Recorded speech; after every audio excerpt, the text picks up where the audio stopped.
Hi అండి, welcome back to our channel అమ్మ చేతి ప్రేమ. ఈరోజు అయితే మన ఛానల్లో ఓవెన్ లేకపోయినా బీటర్ లేకపోయినా బేకరీ స్టైల్లో చాక్లెట్ కేక్ని ఇంట్లోనే చాలా ఎమ్మీగా తయారు చేసుకోవచ్చండి. నేను ఈ వీడియోలో కేక్తో పాటు చాక్లెట్ గనాష్ కూడా నేను మీతో షేర్ చేస్తున్నాను. చూస్తుంటేనే చాలా ఎమ్మీగా ఉంది కదా.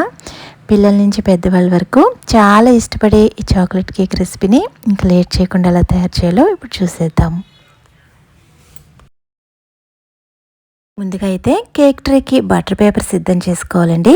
కేక్ ట్రే ఏ సైజులో ఉందో షేప్ అదే సైజు వచ్చేటట్లు బటర్ పేపర్ని అయితే కట్ చేసుకోవాలి. చూడండి, ఈ టెక్నిక్ యూజ్ చేసి అయితే బటర్ పేపర్ ఇలా రౌండ్గా కట్ చేసుకోవడం వీలవుతుంది. ముందుగా కేక్ ట్రేకి ఆయిల్ని కానీ లేదా గీని కానీ అప్లై చేయాలి. ఇప్పుడు ఇలా అప్లై చేసిన తర్వాత బటర్ పేపర్ పెట్టి దానికి కూడా 2-3 చుక్కల వరకు ఆయిల్ని అప్లై చేసుకోవాలి. ఇలా చేయడం వల్ల కేక్ అనేది అడుగున అంటికిపోకుండా చాలా చక్కగా వస్తుంది. అలాగే కేక్ ట్రేకి అంచులు కూడా ఇలా బటర్ పేపర్ పెట్టడం వల్ల చుట్టూరు ఉండే కేక్ పార్ట్ మాడిపోకుండా ఉంటుంది. ఇప్పుడు ఒక మిక్సీ జార్ తీసుకోండి. దీనిలోకి అరకప్పు వరకు ఆయిల్ వేసుకోవాలి. ఈ ఆయిల్ అనేది 50 గ్రామ్స్ వరకు ఉంటుంది. ఇప్పుడు దీనిలోకి మరో అరకప్పు వరకు షుగర్ని యాడ్ చేసుకోవాలి. షుగర్ వచ్చేసి 80 గ్రామ్స్ వరకు వెయిట్ ఉంటుంది. ఇప్పుడు దీనిలోకి 3/4 కప్ వరకు మిల్క్ అయితే యాడ్ చేసుకోవాలి. అంటే 110 ml వరకు మిల్క్ అయితే పడుతుంది. ఇప్పుడు దీనిలోకి 1/2 టీ స్పూన్ వెనిగర్ని కానీ లేదా నిమ్మరసాన్ని కానీ యాడ్ చేసుకుని ఇప్పుడు దీన్ని అంతటినీ కూడా మిక్సీ పట్టుకోవాలి. ఇలా మిక్సీ పట్టుకున్న తర్వాత ఇదైతే కన్సిస్టెన్సీ ఇక్కడ చూపిస్తున్నట్టు కొంచెం క్రీమీగా తయారవుతుంది. ఇలా క్రీమీగా తయారైన దీన్ని అయితే ఇప్పుడు ఒక మిక్సింగ్ బౌల్లోకి ట్రాన్స్ఫర్ చేసేసుకుందాం. ఇప్పుడు ఇందులోకి ఒక స్టైనర్ని పెట్టుకుని 1 కప్పు వరకు మైదాను వేసుకోవాలి. ఇది 125 గ్రామ్స్ వరకు ఉంటుందండి. ఇప్పుడు దీనిలోకి మరో 1/2 కప్పు వరకు కోకో పౌడర్ని యాడ్ చేసుకోవాలి. ఇదైతే 20 గ్రామ్స్ వరకు వెయిట్ ఉంటుంది. ఇప్పుడు దీనిలోకి 1 టీ స్పూన్ వరకు బేకింగ్ పౌడర్ అలాగే 1/2 టీ స్పూన్ వరకు బేకింగ్ సోడా వేసుకోవాలి. ఇలా అన్నీ వేసుకున్న తర్వాత దీన్ని అయితే జల్లించుకోవాలి. ఇలా జల్లించుకోవడం కంపల్సరీ అండి.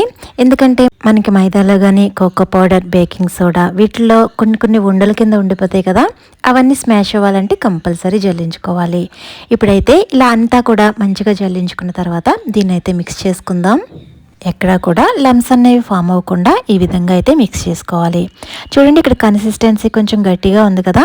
ఇప్పుడైతే దీనిలోకి 2-3 టేబుల్ స్పూన్ల వరకు పాలను అయితే యాడ్ చేస్తున్నాను. ఇక్కడ చూపిస్తున్నట్టు పాలన్నవి చూసుకుంటూ యాడ్ చేసుకోండి. ఇక్కడ చూపిస్తున్నట్టు ఈ విధంగా అయితే ఉండాలి. ఇలా ఫ్లోయింగ్ కన్సిస్టెన్సీ ఉన్నప్పుడు మనకి కేక్ అనేది చక్కగా వస్తుంది. ఇప్పుడైతే దీన్ని మనం ముందుగా రెడీ చేసుకున్న కేక్ ట్రేలోకి ఈ బ్యాటర్ అంతా వేసుకుందాం. ఇలా బ్యాటర్ అంతా వేసుకున్నాక ఈ కేక్ ట్రేని 2-3 సార్లు ఇక్కడ చూపిస్తున్నట్టు ట్యాప్ చేసుకోవాలి. రెడీ చేసుకున్న ఈ కేక్ ట్రేని మనం ముందుగా ప్రీహీట్ చేసుకున్న ప్యాన్లో అయితే పెట్టుకోవాలి. నేను ఇక్కడ ఈ ప్యాన్ని 10 నిమిషాల ముందే ప్రీహీట్ చేసుకున్నానండి. ఈ ప్యాన్లో ఇలా కేక్ ట్రే పెట్టి దీన్ని ఇలా క్లోజ్ చేసి ఫ్లేమ్ని లో టు మీడియంలో పెట్టి 45 మినిట్స్ వరకు బేక్ చేసుకోవాలి.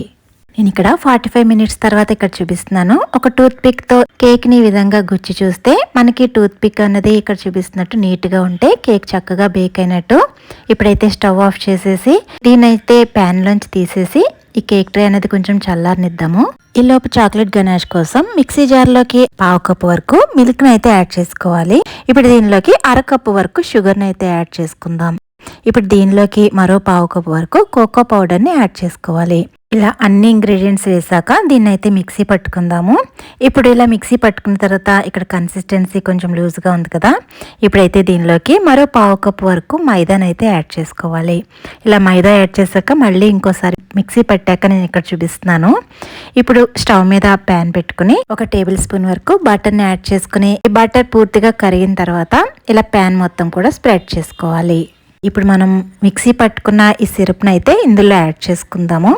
ఇప్పుడైతే ఫ్లేమ్ని బాగా లోలో పెట్టుకుని దీని అంతటినీ కూడా ఈ విధంగా మిక్స్ చేసుకోవాలి. ఇది కొంచెం 2-3 నిమిషాలు ఇలా మిక్స్ చేస్తే సరిపోతుందండి. ఇది లైట్గా గట్టిపడేంత వరకు కూడా ఈ విధంగా మిక్స్ చేసుకోవాలి. చూడండి, ఎక్కడ మాడిపోకుండా ఈ విధంగా కన్సిస్టెన్సీ వచ్చిన తర్వాత ఇప్పుడైతే స్టవ్ ఆఫ్ చేసేసి దీన్ని పూర్తిగా చల్లారనిద్దాము. చూడండి, ఇక్కడ కేక్ కూడా రూమ్ టెంపరేచర్కి వచ్చేసింది. ఇప్పుడైతే కేక్ని డిమోల్డ్ చేసుకుందాం.